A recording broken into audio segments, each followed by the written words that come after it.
Saloni Kothari caught up with the CEO of Dharavi project, SPR Srinivas, who gave us a breakdown of how this survey will take place and work. Listen in.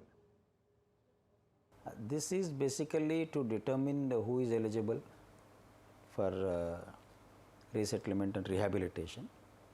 Secondly, it will entail a household survey. So the teams will go from house to house, and a biometric will be done, fingerprinting, and also videography will also be done. And the documents of proof, of evidence, they are to be shown to the team from the side of the, I am now talking from the side of the residents there in Dharavi. And the documents will be given back to them then and there after copying. And the entire system will be electronic, right, not manual, so that it will be foolproof. And finally, this is very important that the survey will be not just for residences alone.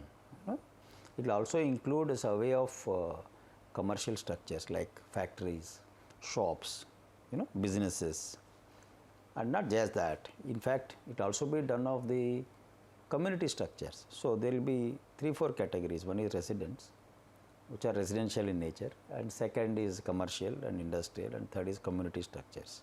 So whole hog survey will be done, a very comprehensive survey that it will be. Sir, this survey process, how long will it take if we have any sort of timeline in mind?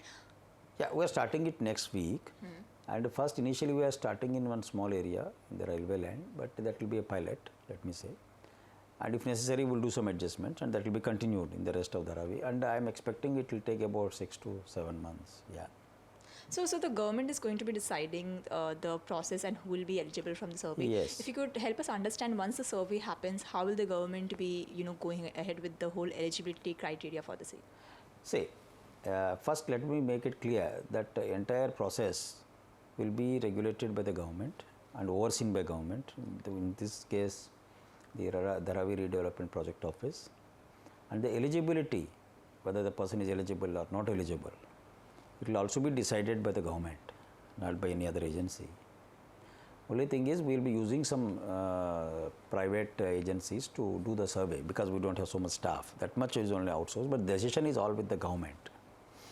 And secondly, on this context, I would like to reiterate again about what I had said earlier, elsewhere, that this is the only project of its kind in India where for the first time all the residents will be rehabilitated irrespective of they are eligible or not, with subject to certain conditions, of course.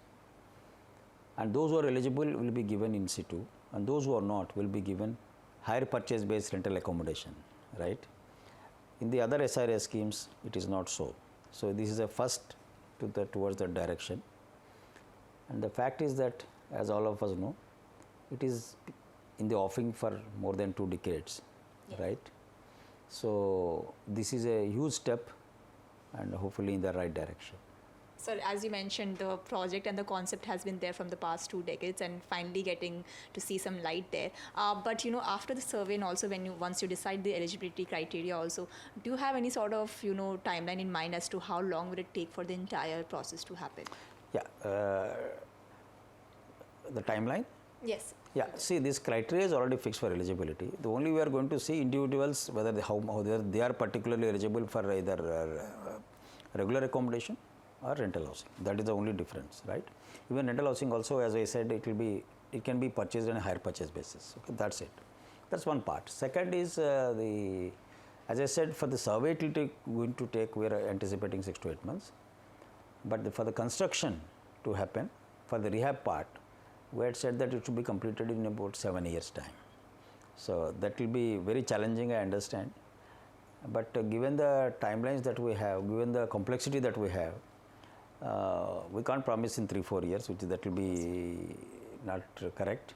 At the same time, we can't say this project will go on endlessly for 20 years and then only it will be rehabilitated, because as Keynes has said, in the long run we are all dead. So we have come out with this biomedia, so that will be about 7 years for rehabilitation.